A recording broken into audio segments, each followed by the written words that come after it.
असंभव। क्या तुम्हें अंदाजा भी है कि तुम क्या बोल रहे हो? गुरुदेव, इसलिए तो मैंने शक्ति संस्कार आपके समक्ष कराने का सोचा। आप जानते हैं महकक्ष में कितने महान योद्धा ने अपनी सिद्धियां प्राप्त की हैं।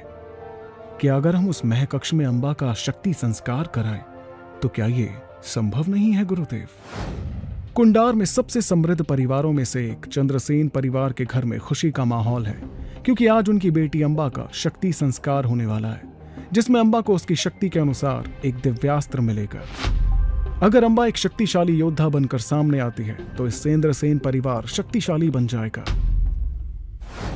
तुम मेरी बेटी हो। तुम सिर्फ संस्कार को पूरा ही नहीं बल्कि एक उच्च श्रेणी की योद्धा बनकर निकलोगी।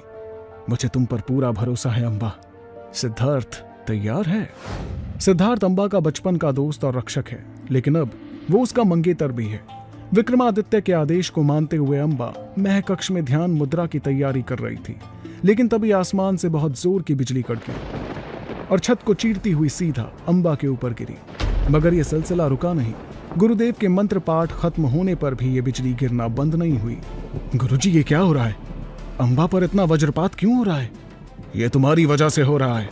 मैंने तुम्हें पहले ही कहा था, पर तुम्हारी जिद के कारण यह बिजली इसके ऊपर ऐसे ही गिरती रहेगी, और अगर ये जल्दी नहीं रुका तो तुम्हारी बेटी की जान चली जाएगी। गुरुदेव, मैं आपसे विनती करता हूं, कृपया अंबा को बचाइए। इसका कुछ समाधान तो होगा। एक ही रास्ता है। किसी को अपनी उपचक्रों की ऊर्जा अंबा को सौंपनी होगी ताकि उसका 5वां चक्र सक्रिय हो जाए, तभी ये शक्ति संस्कार पूरा होगा।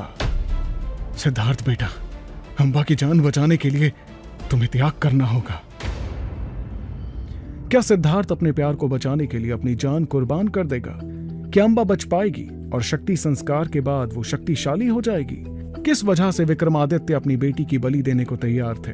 क्या लालच की मार पड़ेगी महंगी? सच अभी जानने के लिए टैप प्ले नाउ और सुनिए इंटरेस्टिंग कहानी super Siddharth only on pocket FM।